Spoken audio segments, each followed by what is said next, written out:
Que o Senhor vos guarde, que o Senhor continue abençoando a cada um dos nossos irmãos em toda parte do mundo. Quero trazer aqui uma pequena reflexão subordinada a um tema oposição. Quando falamos de oposição, nós temos exemplo clássico lá do livro de Neemias. E estaremos lendo o capítulo de número 4, versículo 9. Na verdade, você pode meditar a partir do versículo 1, mas estaremos procedendo à leitura no versículo de número 9, que diz assim: Mas nós oramos ao nosso Deus e colocamos guardas de dia e de noite para proteger-nos deles.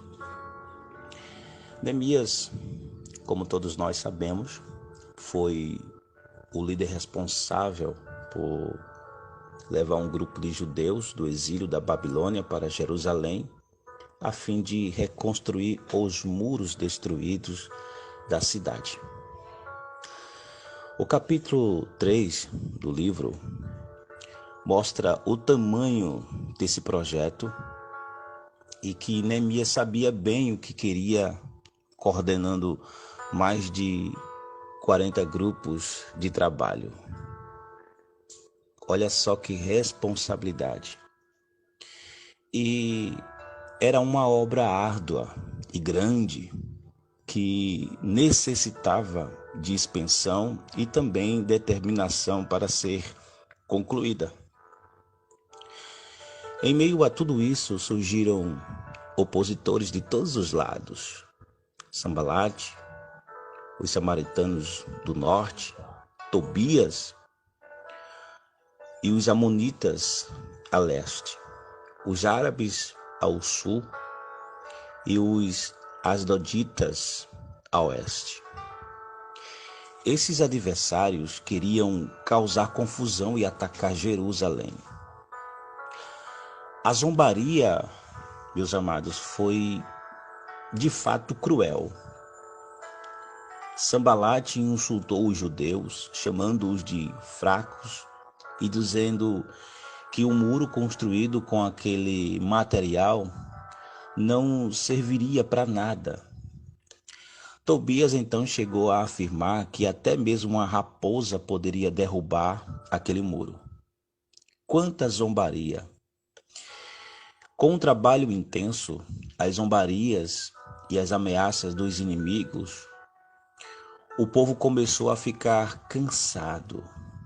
O versículo de número 10 vai nos mostrar isso. O que fazer então diante destas dificuldades? Neemias, como um bom líder, ele levou o povo a orar e também agiu colocando guardas de dia e de noite em locais específicos para que a obra prosseguisse. Neemias ele tinha uma visão tremenda e podemos dizer que ele tinha uma visão de águia, uma visão espiritual do contexto em que ele estava vivendo. Era um homem de oração. Então, pressões vindas de fora ou mesmo internas causam transtorno e nos fazem acreditar que nossa tarefa é impossível de ser realizada. Por isso, é necessário olhar para o Senhor e não para as limitações que aparecem. E foi isso que Neemias fez. Permaneceu firme, pois acreditava, ele cria que Deus os conduzia. Ele era um homem de oração, né?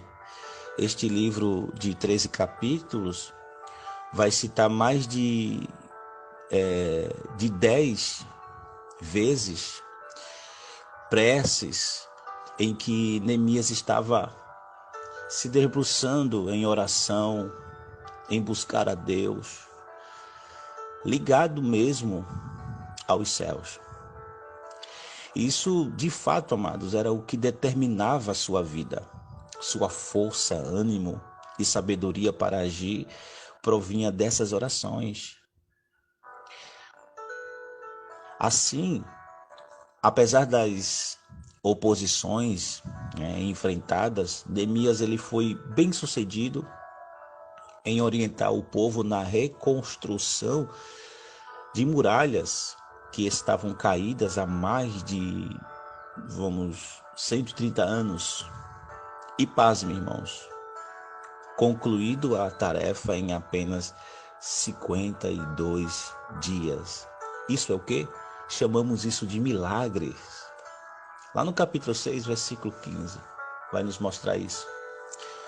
Então, Deus ele opera milagres, irmãos. Eu acredito no sobrenatural de Deus. Eu acredito que Deus ele faz grandes coisas ainda hoje.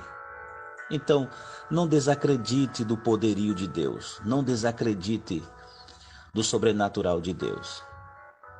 Ele pode e ele faz. E ele faz bem feito. Aleluia.